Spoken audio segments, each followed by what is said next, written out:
veut rigoureusement rien dire.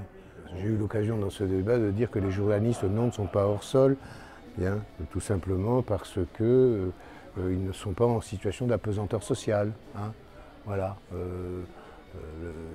Pas plus que les observateurs des médias d'ailleurs.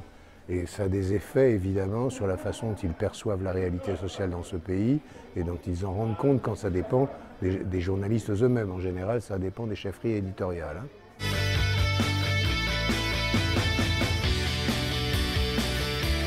Ça a l'air bizarre qu'un site de critique des médias disent des choses de ce genre, mais ce ne sont pas les seuls responsables.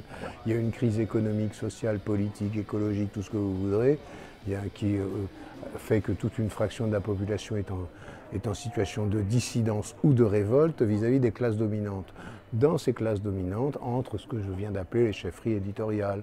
Et malheureusement, les journalistes en sont souvent trop solidaires.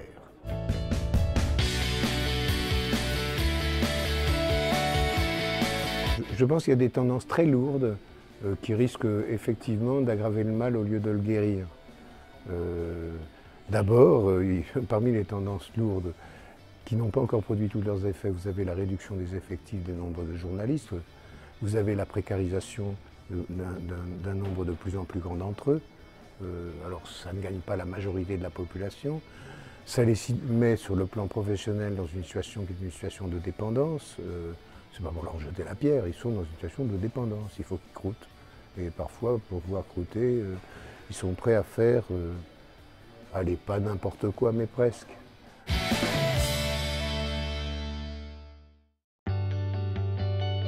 Je pense que le phénomène est général. Disons qu'il y a une contre-tendance qui est l'apparition des médias indépendants, qui d'ailleurs sont indépendants à la fois des groupes financiers, indépendants de la publicité, indépendants déjà de ces deux formes de pression qui sont des pressions considérables, même si elles ne sont pas directes. Mais il y a une dépendance collective des rédactions, qui fait que si le propriétaire d'un média, on l'a vu avec l'affaire iTélé, change brutalement ou veut changer brutalement l'orientation, à part faire grève ou alors voter une motion de défiance, les rapports de force ne sont pas en faveur des journalistes.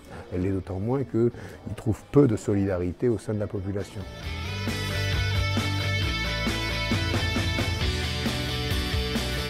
Dans les débats, il y a deux niveaux de discussion. Hein. Il y a les discussions qui portent sur les mesures, sur les pratiques du journalisme et sur la formation des journalistes. Ça, c'est un premier niveau de discussion. Ça serait trop long d'entrer dans les détails. Mais voilà, donc il y a un certain nombre de mesures. On en a parlé tout à l'heure dans le débat auquel j'ai assisté, c'est-à-dire voilà, de faire en sorte de donner toute sa place à ce qu'est le journalisme comme médiateur et au journalisme comme journalisme d'enquête sociale, avec le biais toujours possible que l'enquête sociale, quand elle est menée par des journalistes qui sont eux-mêmes lestés par leurs propres préjugés sociaux, c'est pas de la tarte. Hein. Bien. Et puis il y a un niveau de discussion qui sont les transformations structurelles à apporter au monde des médias. Ça suppose des changements sociaux et politiques plutôt importants.